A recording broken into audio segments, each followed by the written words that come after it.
The storm had not stopped for 3 days. Icy winds screamed through the shattered canyons of Vargath 9, turning the air into shards of frost. The blizzards buried everything, trees, dens, and hope. Inside a half-collapsed cavern, the Varkin pack huddled close together. Their fur, usually sleek and bright, was matted with snow and grief. They had lost their cubs. The avalanche had come without warning, a roar from the mountains that swallowed the den where the little ones played. The pack had dug for hours, clawing through ice and stone until their paws bled, but it had been useless. The cold was merciless, and the mountain had taken them. Now silence ruled the cave. The Alpha, a massive silver-furred Varkin named Tharuk, sat near the entrance, his yellow eyes empty. Around him the pack lay still, their tails wrapped around each other as if to hold on to whatever warmth remained. A low, mournful hum filled the air, a song of loss. Tharuk's mate, Yura, rested her head on the ground, staring blankly at the frozen world outside. "They are gone," she whispered, her voice trembling. "Our young, all gone." No one spoke. There was nothing left to say. Then faintly through the howling wind someone heard it, a sound, a footstep. At first the pack thought it was a trick of the storm. The blizzard could play cruel games on the ears. But then the sound came again, slow, heavy, uneven. A figure appeared in the blinding white, small and dark against the endless snow. "Something comes," growled one of the sentries, rising to his feet. Tharuk lifted his head. His instincts flared. He could smell it now, sweat, metal, and something else, something alien. "It's the human," whispered Yura, her eyes widening. "Ilias." The pack stirred. The human had been with them for only a few months, a strange, fragile creature from a distant world. He had come with the survey team that crashed in the northern ridge. The others hadn't survived, but Ilias Ward had, somehow. The Varkin had found him half frozen, dying, and had taken him in. He was weak in body but strong in will, earning their cautious respect. Yet even they had doubted him when he promised to go after the cubs. "The storm will kill you," Tharuk had told him. "Even we cannot survive long out there." Ilias had simply adjusted his cracked visor and said, "Then I'll just have to be faster than the storm." Now, through the haze, the human was returning. As he came closer, the pack saw what he carried.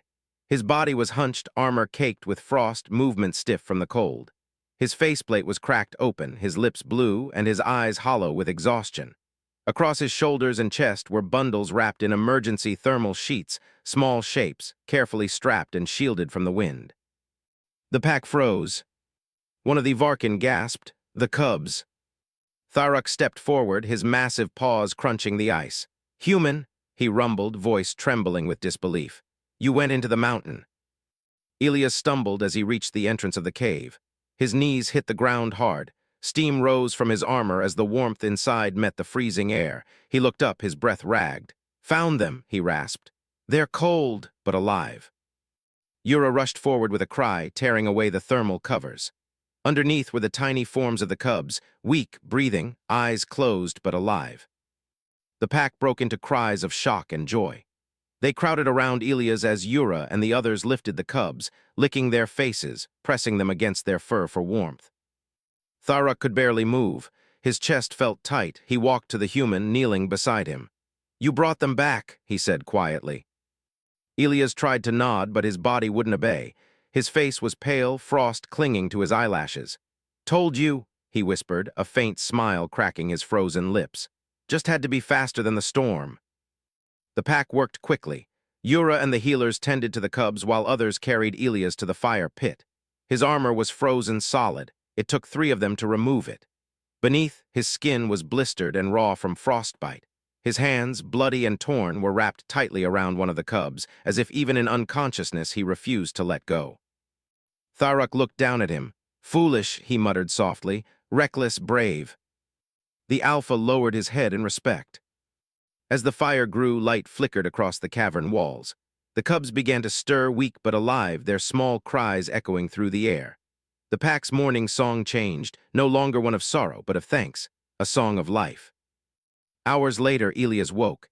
His throat burned when he breathed, his body felt like lead, but the sound he heard first was laughter, small, chittering laughter. He opened his eyes and saw Yura sitting near the fire, holding one of the cubs against her chest. The others slept beside her, safe and warm. Tharuk was there too.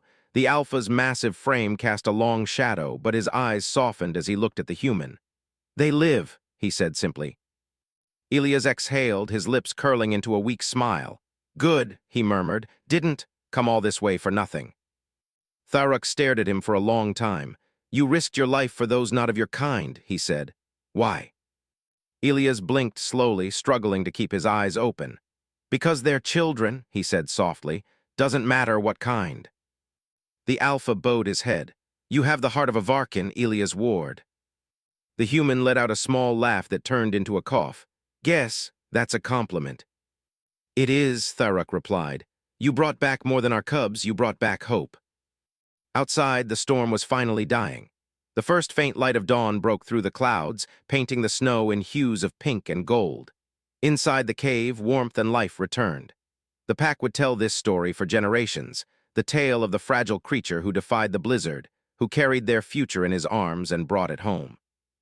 And as Elias drifted back into sleep, the pack began to sing again. This time, the song was for him. The storm had begun long before Elias reached the mountain. It wasn't just snow, it was rage.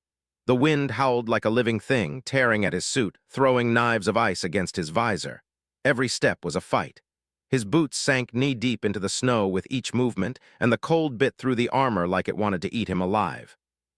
The signal on his wrist beacon blinked weakly, last known location of the cub den. He had been following it for hours. Now the line on his display flickered, distorted by the storm's interference. Elias adjusted the controls, muttering under his breath. "Come on! Not now, don't you die on me too." He thought of the pack, of Tharuk's hollow stare, of Yura's trembling voice when she said the cubs' names. They were fierce, proud creatures, but the loss of their young had broken something inside them. He couldn't bear it, not after everything they had done for him. He remembered the first time they saved his life. His ship had crashed into the frozen valley, his entire team lost in the explosion. He had crawled out of the wreckage with a shattered arm and frost creeping over his visor. When the pack found him, they could have left him to die. But they hadn't. They carried him home, treated his wounds, and shared their food. He owed them everything. So when he heard the cubs were gone, buried under an avalanche in the North Ridge, he didn't think. He just moved. He told Tharuk he'd bring them back, and before anyone could stop him, he was gone into the storm. The mountain loomed ahead, a shadow in the blizzard. The wind screamed louder, slamming against his body as if to push him back. His oxygen levels were dropping, but he didn't slow down. He couldn't. Each breath hurt. The air was so cold it burned his lungs. Frost had formed inside his helmet, and his vision was a blur of white and gray. His fingers were numb, his joints stiff. Every instinct told him to stop, to turn back before the storm finished him. But Elias kept walking. He thought of the cubs, tiny, playful, always biting at his boots or trying to climb his leg when he visited the den. They had treated him like one of their own. He had laughed with them, taught them how to throw snowballs, and even built them a little snow fort outside the cave. He couldn't leave them to die alone in the dark. "Come on, Ward," he muttered through chattering teeth. "One step at a time, one more step." Hours passed, he didn't know how many. The storm had turned the world into a blur of endless white. His body felt heavy, too heavy. The suit alarms beeped, warning of frost damage, low power, oxygen depletion. But still he pressed on. Finally, the scanner pinged. The signal was weak, but it was there, beneath the snow, somewhere below the ice shelf ahead. Elias dropped to his knees and started digging. At first, he used his gloved hands, scooping snow away in desperate handfuls. Then, when his fingers went numb, he grabbed his emergency knife and started hacking at the ice. Each strike sent a jolt of pain through his arm, but he didn't stop. He had promised. The avalanche had buried the den deep, meters of ice and stone pressing down like a tomb. But Elias refused to believe it was over. He dug until his knuckles split, until the blood froze to his gloves. Minutes turned to hours. The snow around him was red now. The storm howled louder, shaking the ground, but Elias didn't care. And then, a sound. A faint, muffled cry. Elias froze, his breath catching in his throat. "Hello," he rasped, pressing his ear to the ground. Another cry, weak, distant, but real. He laughed then, a wild, broken sound. "You little fighters, I'm coming." He tore through the last layer of ice with his bare hands. His gloves ripped open, his nails cracked, but he didn't stop until the gap widened enough to see inside. A small den, a faint heat signature, movement. He crawled inside. The air was cold and thin but sheltered from the wind. In the corner, buried in furs and ice, were the cubs, 6 of them shivering and crying weakly. Elias fell to his knees. Relief flooded through him so hard he nearly collapsed. "You're alive," he whispered. "You're actually alive." He worked quickly. He pulled out thermal blankets, emergency heat packs, and his oxygen module. His hands trembled as he wrapped each cub carefully, one by one, tucking them against his chest and shoulders under the blankets. They were cold but breathing, still breathing. When he finished, he sat there for a moment, staring at them. They looked so small, so fragile. "You're gonna be okay," he said softly. "I promised your family I'd bring you home, and I don't break promises." The return journey was worse. He was slower now, weighed down by the cubs. His oxygen alarm screamed, and the storm had grown even stronger. Ice cracked under his boots as he climbed down the ridge. The wind tried to knock him over, and more than once he slipped, slamming into the snow. But every time he fell, he pulled himself back up. Each breath was agony. The cold burned his throat. His vision blurred in and out. His body was shutting down, but he couldn't stop. The cubs whimpered softly against his chest. He tightened his hold, shielding them with his arms. "SHH, I've got you," he whispered. "We're almost home." He kept walking. His legs felt like stone. His fingers had turned black. His face was numb. But somewhere deep inside him, something burned, something stronger than pain or fear. He wasn't going to die here, not while they still needed him. He remembered Earth then, his home, his family, the people who had told him humanity's greatest strength wasn't strength at all. It was love, the will to protect, the refusal to surrender. That thought kept him moving when everything else failed. By the time he reached the valley, Elias could barely see. The storm was easing, but his mind was fatting. The cave was somewhere ahead. He just had to reach it, just a few more steps. He stumbled once, then again. His legs buckled, and he fell to his knees. The cubs stirred, one of them crying weakly. Elias blinked, forcing his eyes open. "Almost there," he whispered. He dragged himself forward, step by step, until the faint glow of the Varkin fires appeared through the snow. Figures moved in the distance, their shapes blurry. He smiled through cracked lips. "Told you I'd bring them back." Then everything went dark. When he woke again, it was to warmth and light, and the sound of cubs breathing softly beside him. He had made it. And though he could no longer feel his hands, his heart was still beating. Because he had kept his promise, when Elias woke again, he didn't know how much time had passed. The world around him was soft and blurry, the air warm and thick with the scent of burning wood. His head felt heavy, his body numb. He tried to move his fingers, but they didn't respond. He blinked slowly, the haze lifting bit by bit. Shadows flickered against the cavern walls, the flames of the Varkin fire pit dancing across stone. The low hum of voices surrounded him, deep and rhythmic like a song. The pack was gathered. Tharuk the Alpha stood at the center, his silver fur glistening in the firelight. Yura sat beside him, her cubs nestled close. Their small chests rose and fell gently, alive and warm. When she looked up and saw Elias awake, her eyes filled with tears. "He lives," she whispered. The pack stirred. One by one, the Varkin turned to face him. There was awe in their eyes, the kind of reverence given to heroes in stories told around campfires. But Elias didn't feel like a hero. He felt like a man made of broken glass. He tried to speak, but his throat was dry. "The cubs, they're safe." Yura nodded, smiling softly. "Because of you, they breathe, they eat, they live. You brought them back from the cold." A weak laugh escaped his lips, rough and tired. "Guess I did something right." Tharuk approached, towering over him like a mountain. For a moment he said nothing, just studied the human wrapped in thick furs. Then in a low voice that carried the weight of command, he said, "No Varkin could have done what you did. You fought the storm itself, human. You defied death." Elias shook his head slowly. "No," he said, "I just couldn't let them go." The healers came and went, wrapping his hands, checking his breathing. Frostbite had taken most of his fingers, and his skin was burned where the cold had eaten through his armor. His body had reached its limit, and the only thing that had kept him alive was sheer will. He spent days drifting in and out of sleep, his dreams filled with white, the endless snow, the sound of the storm, the tiny heartbeat of the cub pressed against his chest. Sometimes he woke in panic, reaching out as if still searching for them beneath the ice. Each time Yura was there calming him.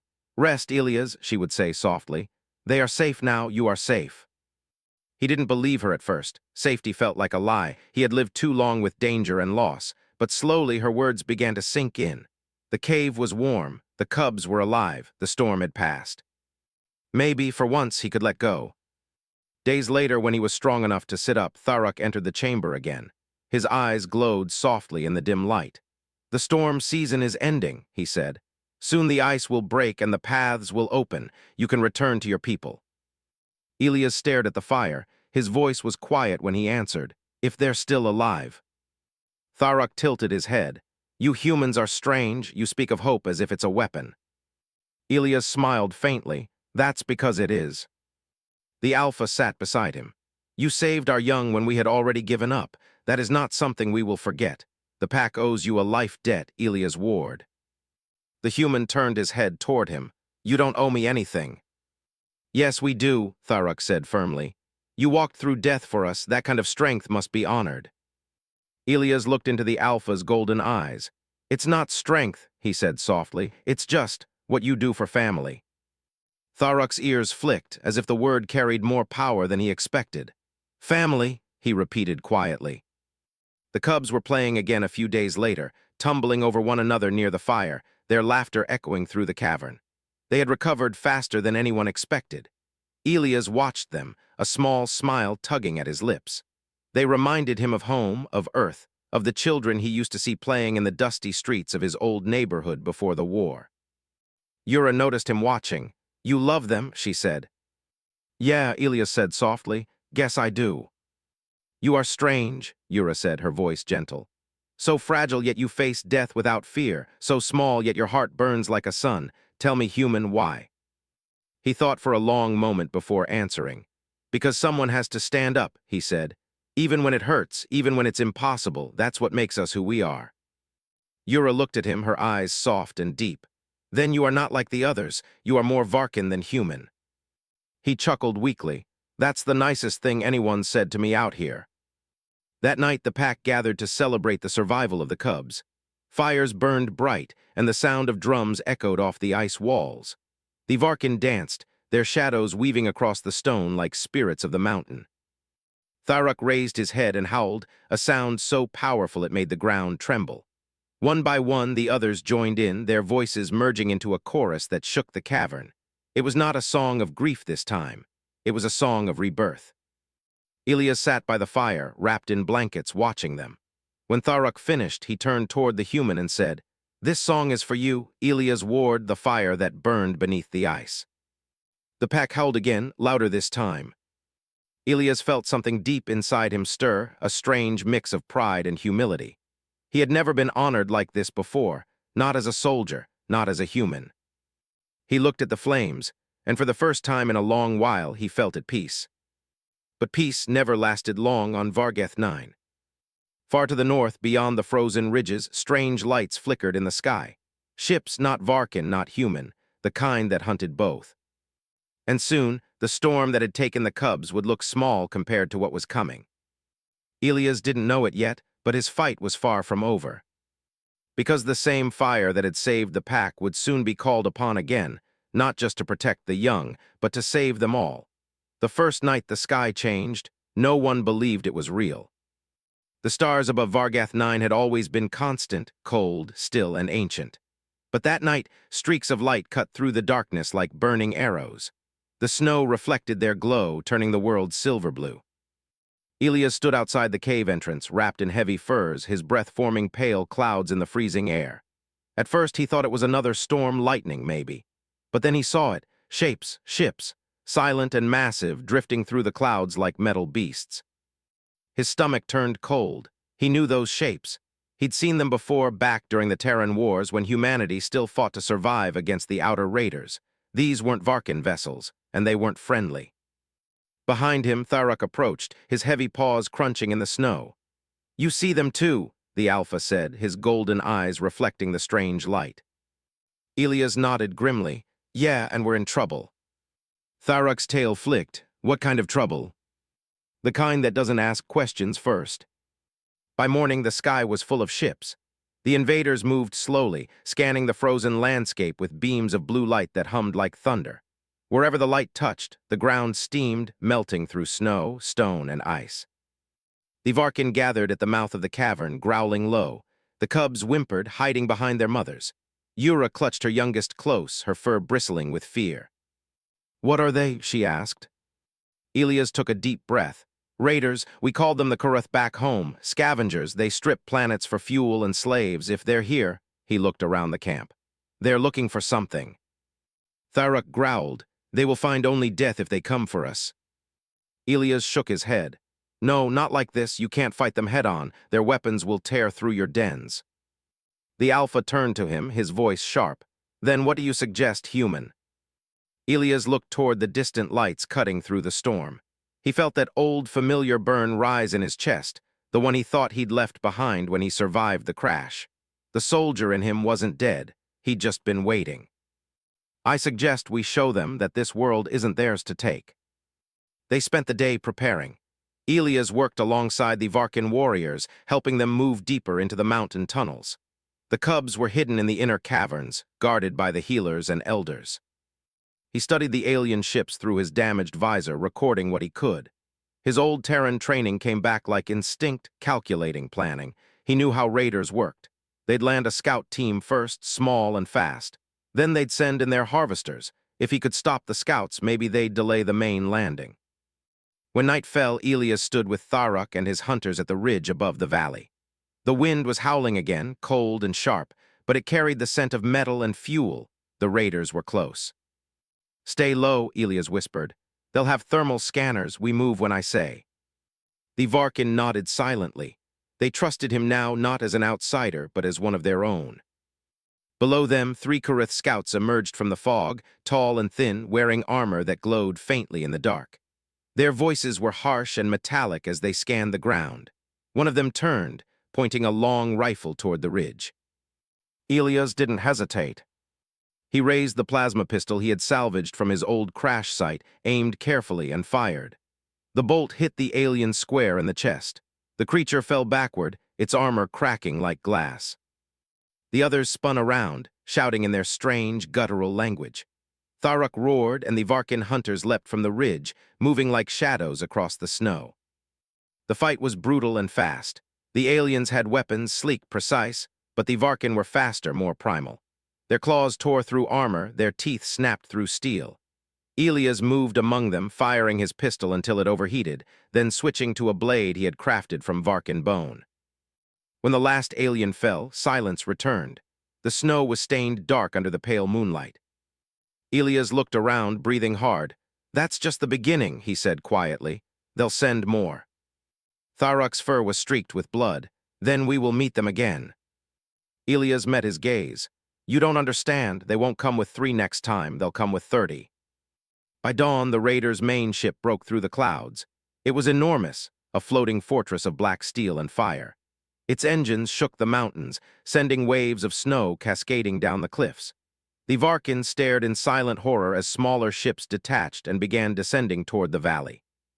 Elias watched too, jaw tight. He'd seen destruction like this before, entire cities wiped out in hours. He wouldn't let that happen here, not again. He turned to Tharuk. "We have to draw them away from the den. If they find the cubs, it's over." Tharuk's tail lashed.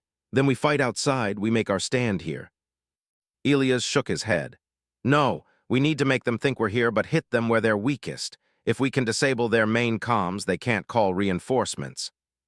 Tharuk tilted his head. "You would go alone." Elias smiled faintly. "You know me by now, Tharuk. When do I ever do the smart thing?" The Alpha's eyes softened, a low rumble escaping his chest. "Then go, Fireheart, go and show them the storm that walks like a man." Elias moved out before sunrise. The air was sharp, the ground trembling under the weight of the invader ships. His wounds still ached, but the fire in his chest kept him moving. He wasn't doing this just for the Varkin. He was doing it for the cubs he had carried through the blizzard, for the home he had lost, for every small life crushed by war. He climbed the ridge alone, his breath ragged, snow crunching under his boots. The horizon glowed red as the raiders began their descent. He whispered to himself, "You picked the wrong planet." Then, tightening the grip on his weapon, he disappeared into the storm. Back at the den, Yura stood with the cubs, watching the sky. The air was heavy with fear. One of the little ones, barely able to speak, tugged at her fur. "Mama," it said softly, "the human, will he come back?" Yura looked toward the storm, where faint flashes of light flared across the sky, plasma fire and thunder echoing from afar. Her eyes glistened, but her voice was firm. "He will," she said, "because he always keeps his promises." Wind howled over the frozen ridges, carrying the roar of engines and the screams of fire.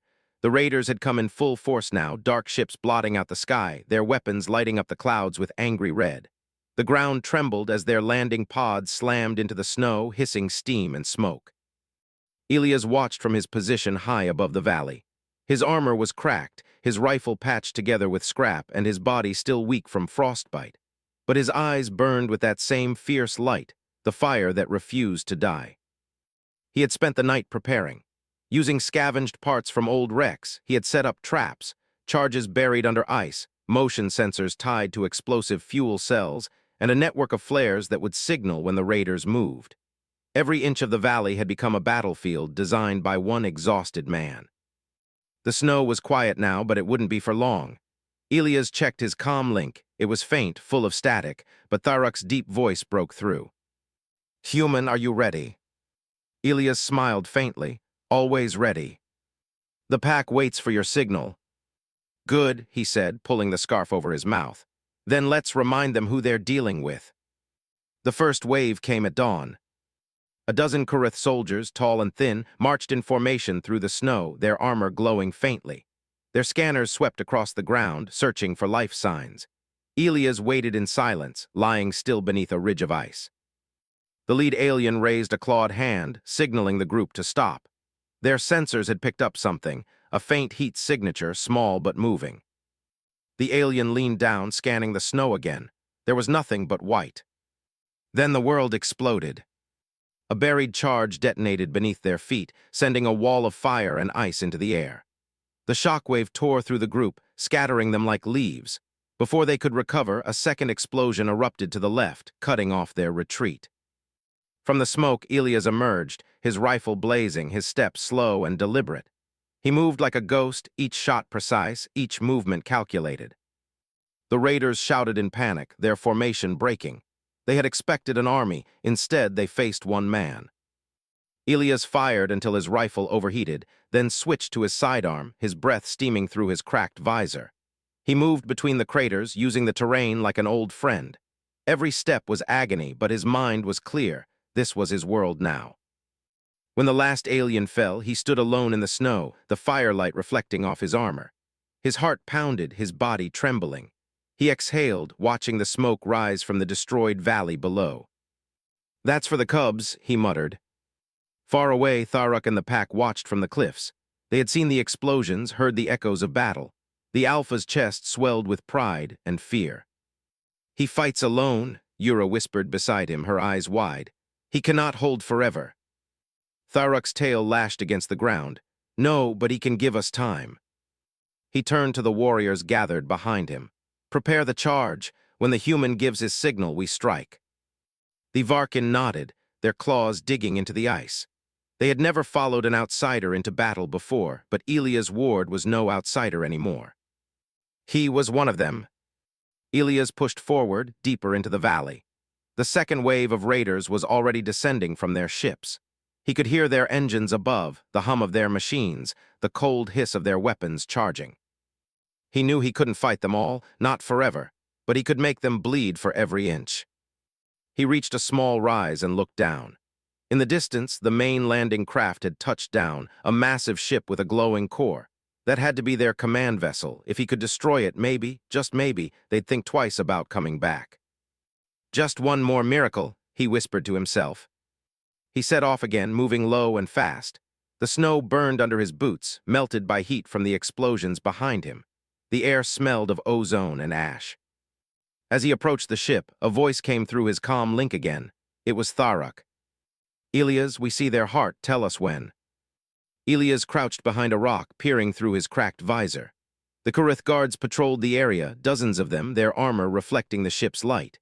He gripped his last explosive charge, a compact plasma grenade powerful enough to crack the hull. "Almost there," he said. He waited for the right moment.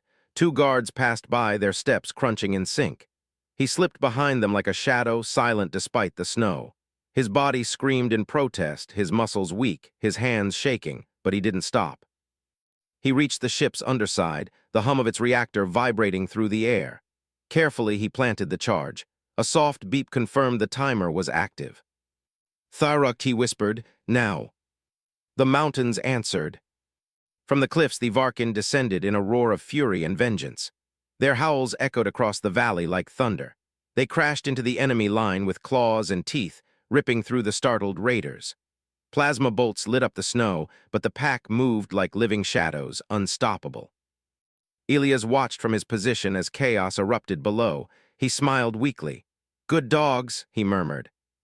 Then he ran. He didn't get far before the explosion hit. The charge went off with a deafening boom, tearing the Kuruth ship in half.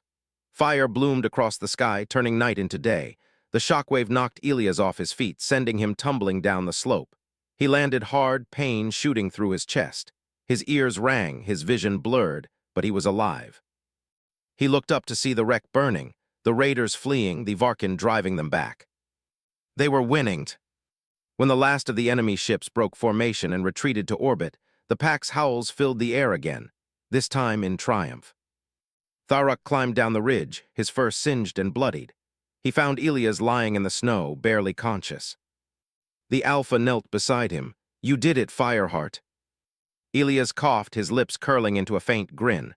"Told you, this world isn't theirs." Tharuk bowed his head.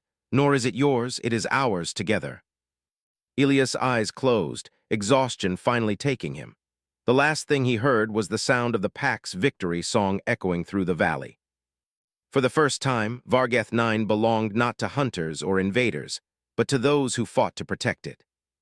And in the heart of that frozen world, a legend was born, the story of the human who walked like a storm. The sky burned long into the night. Columns of black smoke rose from the valley, twisting up toward the stars like ghosts. The snow that had once blanketed the land in peace was now scarred with ash and fire. The storm was gone, but its silence had been replaced by something heavier, the silence that follows battle. Tharuk walked through the ruins with slow, careful steps. His massive frame was covered in blood, some his own, most not. Around him, the surviving Varkin moved through the battlefield, searching for wounded, calling names that would never be answered. The Kuruth had fled, but at a cost. Many warriors had fallen defending their den, and among the dead lay the burned wrecks of the raiders' ships. The snow hissed as it melted under the heat of twisted metal. But Tharuk's eyes searched for only one thing. The human. He found him where the blast had thrown him, half buried in snow and ash, lying motionless beside a shattered ridge. His armor was torn open, his visor cracked, his hand still clutching the broken remains of his rifle. Tharuk knelt beside him. The human's face was pale, his lips blue from the cold, but his chest still rose and fell, faint and slow. "Elias," Tharuk said softly, "Fireheart, you stubborn creature." He called for the healers, his deep voice echoing across the valley. Within minutes, Yura and two others arrived, wrapping the human in furs and carrying him back toward the den. The Alpha followed close behind, his heart heavy yet burning with pride. The fires burned for days. The Varkin buried their dead and rebuilt their dens, singing songs of the fallen. But in every story, one name was spoken more than any other, the name of the human who fought beside them. Elias lay unconscious through it all. His body was broken, riddled with burns and frostbite. The healers did what they could, mixing herbs and heat stones, wrapping his wounds. His body trembled with fever, but he clung to life stubbornly, like he always did. Sometimes, when Yura came to check on him, she thought she heard him whisper words in that strange human tongue, too soft to understand. She didn't know what they meant, but she could feel the weight behind them. When the fever finally broke, Elias woke to the sound of quiet singing. The room was warm, filled with the orange glow of firelight. The smell of herbs and smoke drifted through the air. He blinked, slowly adjusting to the light. Yura was sitting near him, one of the cubs curled in her lap. When she saw his eyes open, her face lit up. "You live," she said softly. "You just don't know how to stop, do you?" Elias smiled weakly. I tried once, he whispered, didn't like it much. Tharuk entered then, his heavy steps shaking the floor. The alpha's fur was matted with ash, but his eyes burned bright. He looked down at the human, his expression unreadable for a moment. Then he bowed his head, a gesture no Varkin had ever made to an outsider. The Karith are gone, he said. Our dead rest beneath the stones, our cubs breathe again, all of this, because of you. Elias shook his head slightly. Not because of me, he said. Because of us, you, your people, you stood when it mattered. Tharuk grunted. You taught us what it means to fight for more than survival, to fight for hope. Elias smiled faintly. That's what we do best, I guess. The Alpha leaned closer. You will stay with us, he said, not as an order, but as a vow. You are Varkin now, a brother of the pack. The cubs already call you Fireheart. You have earned that name. Elias looked at him for a long moment, emotion flickering behind his tired eyes. Fireheart, he murmured. I can live with that. Weeks passed. The snow fell again, covering the scars of battle little by little. The pack rebuilt stronger dens, reinforced with scavenged Karith metal. The cubs played outside once more, their laughter echoing across the cliffs. Elias recovered slowly. His hands would never fully heal, and his right leg ached when he walked, but he was alive. And for the first time in a long time, he felt at peace. He helped where he could, repairing weapons, teaching the young hunters how to aim, how to move silently through the snow. The Varkin listened to him like they would a seasoned elder. They had learned that the small human size meant nothing. Inside him burned something greater than strength, the will to endure. Sometimes, when the nights were clear, Elias would climb to the ridge and look up at the stars. He knew the Karith would come again, maybe not today, maybe not tomorrow, but someday. But if they did, the Varkin would be ready. And so would he. One night, Tharuk joined him on the ridge. They stood in silence for a while, watching the aurora shimmer across the sky. The colors reflected off the snow, turning the world green and gold. You miss your home, Tharuk said quietly. Elias didn't answer at first. He just stared at the stars, his breath forming clouds in the cold. Sometimes, he said finally, but I think maybe this is home now. Tharuk's tail swayed. Then you belong to two worlds. Elias smiled faintly. Guess that makes me lucky. The Alpha turned his gaze to the horizon. When the cubs are old enough, we will tell them your story, he said. The story of the human who fought the storm, who brought light to our dark. They will remember. Elias looked down at the camp below, the fires glowing softly, the cubs curled up in sleep, the pack resting together. Good, he said quietly, because one day they'll have to do the same when the next storm comes. Tharuk nodded, and they will, because they are your pack now too. Later, as Elias returned to his den, one of the cubs ran up to him, a small, bright-eyed one he had carried through the blizzard. It tugged at his fur cloak, grinning up at him. Fireheart, it chirped. Will you tell us the story again, the one about the storm? Elias chuckled softly, kneeling beside the little one. Again, don't you ever get tired of that one? The cub shook its head, tail wagging. Never. He smiled, looking down at the child's wide eyes, full of wonder, full of life. All right then, he said, his voice gentle. But remember, it's not just a story, it's a promise. He pointed toward the fire where the pack gathered, where warmth defeated the cold again and again. As long as there's one spark left, we fight, we protect. That's what family does. The cub nodded seriously, snuggling close to him as the fire crackled. Outside, the wind whispered through the cliffs, no longer the cry of a storm, but a song of survival. And as the stars watched over them, the pack slept in peace, knowing that their Fireheart was still watching too. Years passed. Seasons turned across the frozen world of Vargath 9, and the scars of battle slowly faded beneath new snow. The wind no longer howled with fear, it sang softly through the mountains. The world had healed, and so had its people. But among the Varkin, one story never faded. The story of the human who had fallen from the stars, the one who carried cubs through the storm, who stood against fire and death, who faced the sky itself and refused to break. They called him Fireheart. The cubs who once clung to their mothers now grew tall and strong, their fur streaked with silver and their eyes bright with courage. Around every campfire they told his tale, not as myth, but as memory. And though Elias Ward was now an old man, walking with a limp and leaning on a carved staff of bone, he still smiled every time he heard them say his name. One night, as the auroras painted the sky, Elias sat outside his den, wrapped in thick furs. The stars shimmered above like old friends. He could hear laughter from the nearby dens, cubs playing, warriors sharing stories, the sound of life thriving again. He had never imagined this life for himself. He had been a soldier once, a survivor, a man trained for war.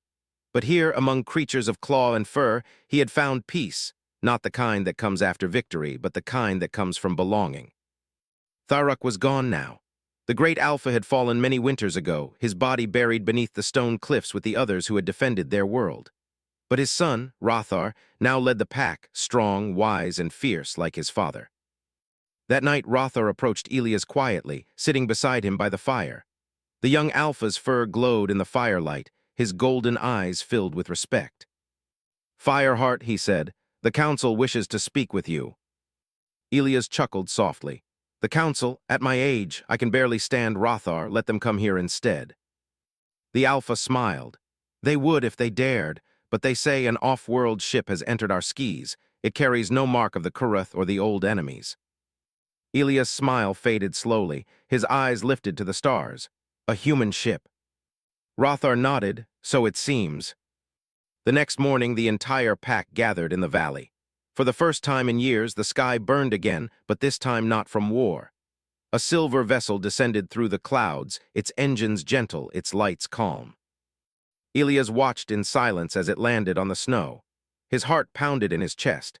It had been so long since he'd seen human technology, smooth, shining metal untouched by time. When the ship's ramp opened, a group of figures stepped out, wrapped in white suits. They scanned the air, the snow, the ground, then froze when they saw him. One of them pulled off her helmet. She was young, far younger than Elias had been when he first fell to this world.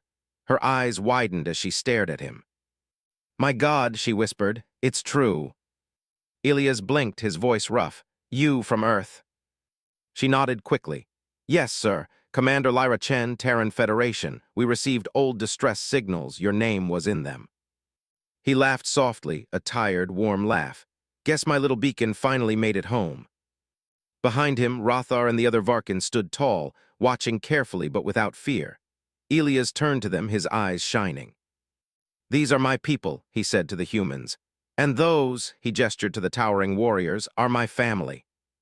The commander's gaze shifted between them, her expression filled with awe. "We've heard stories," she said. "About this world, about you. The entire fleet thought it was myth, the human who united a wild species." Elias smiled faintly. "Not myth, just a man who didn't know when to quit." The Terran fleet had come not to conquer, but to offer peace. The war with the Kuruth was over. Humanity had risen again, stronger than ever. They wanted to rebuild bridges, to find allies in the farthest corners of the galaxy. But they hadn't expected to find one of their own, a man who had already done what they were only beginning to learn. That strength means nothing without compassion. For days, the humans stayed among the Varkin, learning their customs, recording their stories. They watched the pack hunt and sing. They studied the carvings that told of the Fireheart. And everywhere they went, they found one truth. Humanity had left a mark deeper than any blade. When Commander Chen asked Elias to return with them, he hesitated. He walked alone to the ridge that night, staring up at the stars that had once seemed so far away. He could go home, back to Earth, back to the species he was born among. But when he turned, he saw Rothar and Yura's cubs playing in the snow below, laughing just as the first cubs had done so long ago. He smiled softly. Home, he whispered, was never a place. The next day, he met Commander Chen by her ship. "You're staying," she said quietly. He nodded. "This world needs its guardians, and I think I've still got one more winter left in me." She smiled, eyes glistening. "The galaxy will know your name, Elias Ward." He chuckled. "Let them know the pack instead. I'm just part of the story." Years later, when the stars shifted and the Terran fleet spread across the void, they carried with them a song, an old Varkin war chant that had crossed species, languages, and light years. They sang of a world of snow and fire, of a man who carried cubs through a storm, of the human whose heart burned brighter than the coldest night. And wherever the story was told, the message remained the same. Humanity does not conquer, humanity endures. On Vargath 9, beneath the endless auroras, an old monument stood, a blade of polished bone, sharpened smooth and carved with strange symbols. It marked the spot where the Fireheart had once made his final stand. The Varkin elders would gather their young there, telling the tale once more. He fell from the stars, alone and wounded. He fought beside us, not as master or savior, but as brother. He gave us hope, and we gave him a home. And when the cubs asked, "Where did Fireheart go?" the elders would smile softly and point toward the horizon. "He walks with the wind now," they would say, "where the snow meets the stars, watching, waiting, protecting." In the quiet of a new dawn, as the light crept over the mountains, the wind whispered through the cliffs, gentle, calm, alive. And if one listened closely, they could almost hear a faint voice carried within it. Hold the line, protect your own, never stop fighting. Because legends never die. They simply become the heartbeat of the worlds they save. And so the Fireheart burned on, forever part of the snow, the stars, and the song of humanity.